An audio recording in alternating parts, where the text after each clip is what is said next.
Assalamu alaikum wa rahmatullahi wa barakatuh, chers frères et sœurs dans la lumière d'Allah. Bienvenue sur Rêve d'Islam, la chaîne où la conscience s'éveille à la vérité et où le cœur retrouve sa paix dans les paroles du Très-Haut. Avant de plonger dans cette exploration spirituelle, abonnez-vous et activez la cloche pour ne rien manquer de nos méditations inspirées par le Coran et la Sunna. Aujourd'hui, nous allons voyager à travers les signes de la fin des temps, tels que révélés par le Coran et les hadiths du prophète Mohammed, non pas pour craindre, mais pour réfléchir, se purifier et se rapprocher d'Allah. Il y a un silence qui précède toujours le chaos, un calme presque surnaturel qui enveloppe le monde comme un voile invisible. Ce calme n'est pas apaisant, il est trompeur.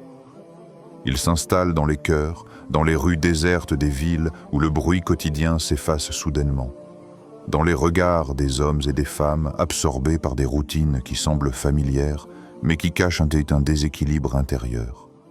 Le tumulte n'est jamais annoncé, et pourtant il se prépare en secret dans les fissures invisibles de la société et dans les failles de l'âme humaine. Allah nous avertit dans le Coran. L'heure viendra à l'improviste et les gens diront « Quoi ? Est-ce déjà l'heure » Sourate Al-A'raf, 7, 187. Ces paroles résonnent comme un écho dans le temps et l'espace. Elles nous rappellent que ce calme apparent n'est qu'une illusion, une pause fragile avant que l'orage de l'histoire et du destin ne se déchaîne. La vie, telle que nous la connaissons, peut sembler stable, mais sous cette stabilité se trament des forces qui ébranleront les certitudes les plus profondes. Regarde autour de toi. Les villes brillent de 1000 lumières artificielles, mais leurs habitants portent dans leurs yeux la fatigue d'une époque qui ne comprend plus le souffle de la nature, ni le battement de leur propre cœur. Les rires résonnent, mais l'âme soupire. Les horloges continuent de tourner, les saisons se succèdent, et pourtant le monde semble retenu dans un souffle suspendu, comme si la terre elle-même attendait, anxieuse, ce qui doit venir. Toi, qui écoutes ces mots, sens-tu ce voile? Sens-tu ce monde qui s'assombrit, même sous les éclats de la lumière que l'homme croit inépuisable? Il y a un murmure qui parcourt la création, un avertissement silencieux, une invitation à éveiller les consciences et à préparer le cœur à reconnaître les signes qui approchent. Imagine un monde où les repères s'effacent, où le vrai et le faux se confondent jusqu'à ce que le mensonge semble plus séduisant que la vérité. Le prophète nous a prévenus, parmi les signes de l'heure, l'homme mentira et on le croira, et le véridique parlera et on ne le croira pas, rapporté par Ahmad. Ces paroles ne sont pas seulement des avertissements lointains, elles résonnent dans nos vies contemporaines. Chaque jour, la vérité se heurte à des illusions qui scintillent plus fort, des mots enjolivés, des promesses vaines, des idéaux corrompus. Les cœurs se durcissent, comme recouverts d'une poussière invisible, et les âmes s'égarent dans une quête de paix qu'elles ne peuvent trouver dans le vacarme des apparences. Regarde autour de toi, les médias, les réseaux, les conversations quotidiennes. Combien d'hommes et de femmes acceptent le mensonge parce qu'il est séduisant, confortable ou simplement pratique? Combien refusent de la vérité parce qu'elle exige courage et engagement? Et pourtant, dans ce monde où l'éthique semble disparaître, Allah ne laisse jamais ses serviteurs sincères seuls, ceux qui disent « Notre Seigneur est Allah » et qui restent fermes. Les anges descendent sur eux, ne craignez rien et ne soyez point affligés. Sourate Fussilat, 40 et 1:30. C'est un rappel que même lorsque l'obscurité semble dominer, une lumière persiste pour ceux qui tiennent à la vérité, pour ceux qui refusent de trahir leur foi et leur conscience. La question se pose alors à toi, spectateur. Lorsque tout autour de toi glorifie le mensonge, lorsque la vérité est rejetée ou ignorée, seras-tu capable de résister? Chaque choix, chaque parole sincère devient un acte de courage. Chaque cœur qui refuse l'illusion contribue à la résilience de l'humanité. Dans cette inversion des valeurs, le véritable pouvoir ne réside pas dans la manipulation ou la tromperie, mais dans la fermeté de la foi et la clarté de la conscience. Il y a des tempêtes qui ne se voient pas, des ouragans qui ne secouent pas la terre mais l'âme, les épreuves du Dajjal, la confusion des cœurs, les mirages séduisants de ce monde. Tout cela n'est pas seulement une prophétie, c'est une réalité que chaque croyant rencontre au plus profond de lui-même. Le prophète nous a mis en garde. Il viendra avec des choses qui ressembleront à la vérité, mais qui ne seront que mensonges. Muslim. Ces paroles sont comme un écho dans les couloirs silencieux de l'esprit. Les illusions peuvent paraître séduisantes. Les promesses d'un confort éphémère semblent irréfutables, et pourtant, elles sont construites sur le sable mouvant du mensonge. La véritable épreuve ne se mesure pas dans les guerres visibles ou les crises du monde, mais dans cette bataille invisible contre le doute, l'orgueil et la distraction. L'âme humaine est testée chaque jour par des choix minuscules. Un mot dit, une pensée tolérée, un moment d'indulgence dans la facilité. Allah nous rappelle cette fragilité intérieure. Leurs cœurs sont distraits. Sourate Al-Anbiya 20 et 1-3. Chaque cœur peut se perdre dans le tumulte des désirs et des préoccupations. Chaque conscience peut être égarée par l'éclat des faux idéaux. Et pourtant, il existe une lumière, un fil ténu qui relie le croyant sincère à la guidance divine. La vigilance devient alors une pratique quotidienne, un souffle de conscience dans chaque action, une méditation silencieuse au milieu du vacarme du monde. Spectateur, sens-tu ces forces invisibles qui cherchent à t'égarer? As-tu préparé ton cœur à reconnaître la lumière lorsque la tempête des illusions t'aveuglera? Chaque épreuve est un miroir. Elle révèle non seulement les faiblesses, mais aussi la force insoupçonnée qui dort en toi.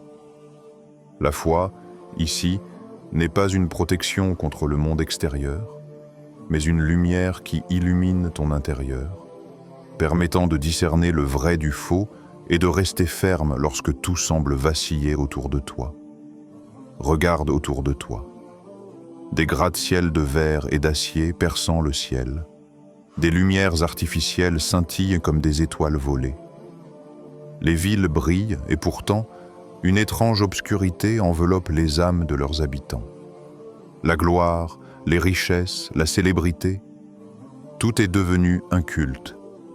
L'humanité semble avoir troqué ses cœurs contre des écrans, ses prières contre des notifications, ses moments de réflexion contre le tumulte incessant des apparences. Le prophète a annoncé ce phénomène bien avant que nos yeux ne le voient. L'heure n'arrivera pas avant que les gens rivalisent dans la construction d'édifices élevés. Al-Bukhari. Nous avons élevé des tours qui défient la gravité, mais avons-nous élevé nos âmes? Les constructions de pierre et de métal touchent le ciel, mais les cœurs restent accrochés à la poussière. La course à la grandeur extérieure devient une distraction, un écran qui masque la vérité intérieure. Allah nous rappelle la futilité de ce monde. La vie d'ici-bas n'est qu'un jeu et une distraction, tandis que la demeure de l'au-delà est bien meilleure pour ceux qui craignent Allah. Sourate Al-An'am 6:32. Chaque jour, nous construisons des palais pour nos égaux, mais nos esprits s'affaissent, nos cœurs s'épuisent, et nos âmes s'égarent dans l'illusion de grandeur. Les valeurs sont inversées. L'apparence prime sur la substance, la quantité sur la qualité, le bruit sur le silence. Que vaut un monde qui s'élève si ses cœurs s'effondrent? Que vaut une richesse qui ne nourrit pas la conscience? Dans ce monde inversé, le véritable édifice n'est pas fait de béton, mais de foi, de conscience et de lumière intérieure. Chaque regard posé sur le ciel peut être un rappel. Ce qui monte et brille n'est pas toujours ce qui élève l'âme. Il existe des signes qui dépassent les simples apparences de ce monde, des événements dont le souffle traverse le temps et l'espace, éveillant les cœurs endormis. Parmi ces signes, le retour attendu d'Al-Mahdi, la descente bénie de Issa, Jésus alayhi salam, et la confrontation ultime entre le vrai et le faux. Mais ces signes ne sont pas uniquement des prophéties à observer à distance. Ils sont des éclats spirituels, des lumières qui se reflètent dans l'âme de chaque croyant sincère. Imagine la Terre Sainte, non seulement comme un lieu géographique, mais comme le centre de la guidance et de la révélation. Elle appelle ceux dont les cœurs vibrent pour la vérité, ceux qui cherchent en la lumière dans un monde assombri par le mensonge et la corruption. Allah nous rappelle que le triomphe n'est pas dans la force brutale, mais dans la persévérance et la sincérité, et nous ferons triompher la vérité sur le mensonge, et elle le détruira. Sourate Al-Anbiya 21-18. Cette victoire n'est pas celle des armes ou de la domination terrestre. Elle est celle des âmes éclairées, de ceux qui restent fermes dans la foi même lorsque tout semble s'écrouler autour d'eux. Chaque acte de patience, chaque parole sincère, chaque prière de cœur devient un éclat de lumière dans l'obscurité. Le message de ces signes est clair. Il ne s'agit pas d'attendre passivement, mais de préparer son cœur, d'affiner sa conscience et de fortifier sa foi. Car la véritable confrontation se déroule dans l'esprit et dans l'âme, là où les illusions du monde cherchent à semer le doute et l'orgueil. Dans le silence méditatif de la Terre Sainte, le croyant entend l'appel. Le moment approche où la lumière de la vérité dissipera le voile des mensonges et où la sincérité, la patience et la foi seront les instruments de la victoire divine. Il y a des tremblements que l'œil peut percevoir et d'autres que seul le cœur ressent. Le prophète nous a avertis des 3 grands secousses qui frapperont la terre, une à l'est, une à l'ouest et une dans la péninsule arabique, musulmane. Mais ces tremblements ne sont pas seulement géologiques.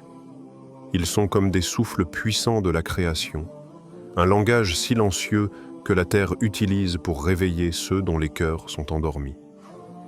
Imagine la terre frémissant sous tes pieds, des fissures apparaissant dans son sol, des villes entières tremblant. Et pourtant, plus qu'un bouleversement physique, c'est un appel intérieur. Un rappel que le monde extérieur n'est que le reflet du monde intérieur. Les secousses de la planète ne font que traduire les secousses de l'âme humaine, la peur, la confusion, l'avidité et le doute qui rongent silencieusement les consciences. Allah nous met en garde. Quand la terre sera secouée d'un tremblement et qu'elle fera sortir ses fardeaux, Sourate Az-Zalzala 99, 1-2. Chaque pierre, chaque fissure, chaque souffle de la terre peut devenir un miroir. Que portons-nous en nous-mêmes? Quelles vérités enfouies doivent être révélées? Et si ces tremblements de la planète ne faisaient que refléter le chaos que nous avons accumulé dans nos cœurs, dans nos sociétés, dans nos désirs insatiables? Ce symbolisme invite à la méditation.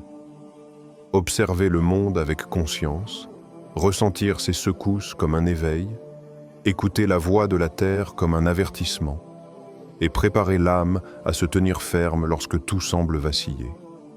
Les 3 souffles ne sont pas seulement des événements lointains, ils sont la métaphore d'un réveil universel, un appel à la vigilance et à la purification intérieure. Imagine un ciel où les repères que tu croyais immuables se brisent. Le soleil, qui chaque matin t'offre sa lumière familière et chaque soir s'endort à l'horizon, change de course. Il se lèvera à l'ouest, un phénomène qui défie la nature et l'ordre que nous tenons pour acquis.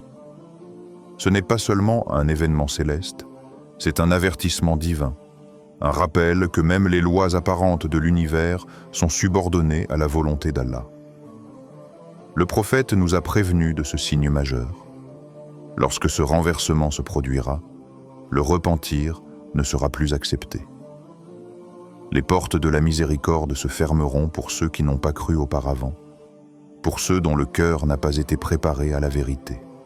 Le jour où ton Seigneur se manifestera, aucune âme ne profitera de sa foi si elle n'a pas cru auparavant. Sourate Al-An'am, 658. Ce moment cosmique symbolise la fin d'une ère de second choix, de délai, de procrastination spirituelle. Chaque instant avant ce phénomène est une chance offerte par Allah pour revenir, pour purifier son cœur, pour tendre la main vers la guidance avant que le monde ne bascule dans un ordre que nous ne pouvons plus influencer. Le soleil lui-même devient un miroir de l'âme humaine. Lorsque la lumière naturelle se renverse, l'urgence du retour à Allah devient palpable. Il n'y aura plus de signe extérieur, plus de signal cosmique pour éveiller les cœurs endormis. La seule lumière qui subsistera sera celle qui brûle dans le cœur de ceux qui ont choisi la foi, la sincérité et la vigilance. Et toi, spectateur, sens-tu l'appel dans cette transformation céleste? Attends-tu un phénomène extraordinaire pour te tourner vers Allah? Ou choisis-tu de répondre aujourd'hui, avant que le ciel lui-même ne témoigne de la fin du temps pour ceux qui ont retardé leur retour? Imagine un silence absolu, plus lourd que l'ombre d'une nuit sans lune. Puis, soudain, un son retentit, un souffle immense qui traverse l'espace et le temps, un appel qui fait trembler non seulement la matière, mais l'essence même de la création. C'est le souffle de l'ange Israfil, dont la trompe annoncera le jour où tout ce que nous avons connu sera bouleversé. Le premier son sera de terreur, un choc qui fige le cœur et ébranle les âmes. Et on soufflera dans la trompe, et voilà que ceux qui seront dans les cieux et sur la terre seront foudroyés, sauf ceux qu'Allah voudra. Sourate Az-Zumar, 39-68. Ce souffle n'est pas seulement auditif, il est vibratoire, pénétrant chaque fibre, réveillant tout ce qui dormait depuis l'aube des temps. Les corps se figent, les consciences s'éveillent, et les vérités cachées émergent de l'ombre. Ce moment transcende le monde matériel. Il révèle les illusions, expose les cœurs sincères et sépare la lumière du voile de l'ombre. Puis viendra le second souffle, celui de la renaissance, celui où l'univers se réorganise dans la vérité. Chaque souffle devient un catalyseur, transformant la fin en commencement. Le dernier souffle du monde n'est pas une conclusion, mais un premier souffle vers l'éternité. Il ouvre la voie à une existence où la justice divine et la lumière de la foi prédominent, où ceux qui ont préservé leur cœur voient la vérité éclore pleinement. Entre ces deux souffles, il y a l'éveil ultime, un moment de clarté absolue où chaque âme prend conscience de sa place dans l'ordre divin. Le souffle d'Israfil est à la fois une fin et un commencement, une métaphore tangible de la transition ultime entre le monde transitoire et la réalité éternelle. Après la tempête, après la peur et le tumulte, un calme immuable s'installe. La miséricorde d'Allah enveloppe ceux qui ont maintenu leur foi, ceux qui ont choisi de tenir leur cœur dans la vérité malgré l'obscurité. Il y a une lumière qui ne vacille jamais, une clarté qui éclaire même les âmes les plus éprouvées. Le Coran nous décrit ce moment avec une intensité sublime. Ce jour-là, les visages seront rayonnants, regardant leur Seigneur. Sourate Al-Qiyamah, 75, 22 à 23.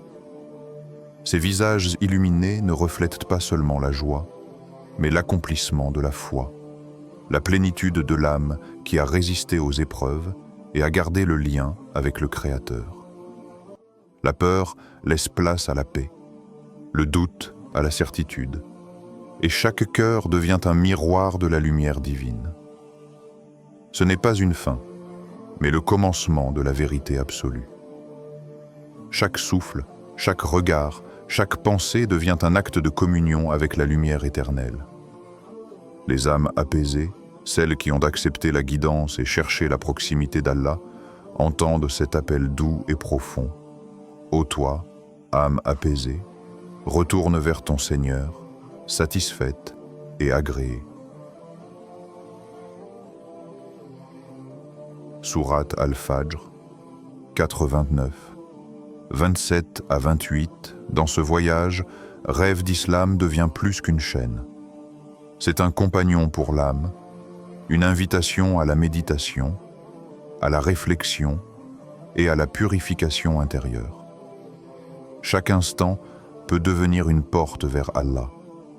Chaque geste de foi une marche vers la lumière. Spectateur, laisse ton cœur respirer cette lumière. Abonne-toi, partage ce message et permets à cette guidance divine de trouver sa place en toi.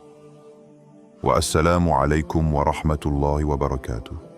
Rêve d'Islam, là où la foi rencontre la conscience et où l'âme retrouve sa lumière éternelle.